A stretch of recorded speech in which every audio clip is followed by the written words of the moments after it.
هاوشە دەکەین بۆ پێشکەشکردنی چەند وتەیەکی ئاڵتوونی.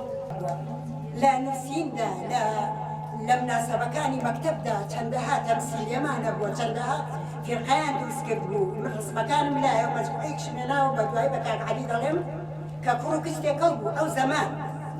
يعني ئەوەی کە من باسی دەکەم من تەبعاً هەفتاوێک بۆ هەفتاو دوو تەخەرجم کردووە کە مەکتەب متەوەسطەی کچان لەسەر دەستی من کرایەوە. یەکەم کچ بووم توانیم بچم بۆ بەغدا لە ظروفێکی فەقیری لە ظروفێکی ناهەموار جامعە تەواو بکەم. لەگەڵ دەرچوونی من هەفتاوێک بۆ هەفتاو دوو هاتمەوە متەوەسطەیەکی کچانمان کردەوە.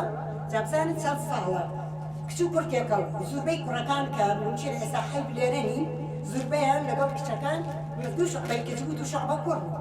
ئەو زەمان هیچ مشکلەشمان نەبوو، تەنیا بۆ ئەوەیە ڕۆشنبیر بن. یعنی وڵاتی ئێمە بەس تەنیا پێویستی بە چییە؟ بە ئینسانی بە مرۆڤی ڕۆشنبیر و پێشکەوتوویە. جا تەبعاً لەو حاڵەتانە ئەگەر ژن و پیاوشان بەشانی یەک نەبن هیچ ناکرێت. حتا لە ماڵێکدا پیاوەکە چەند سەقافەتی هەبێ ئەگەر ژنەکە پشتیوانی نەبێ، ئەگەر ژنەکە یارمەتی نەدا لەوانەیە نەتوانێت سەرکەوتوو بێت. بەدی خانمانی شارەکەمان دروستکراوە هەر لە سەرەتای دروستبوونیەوە بە پاڵپشت و هاوکارێکی بەردەوام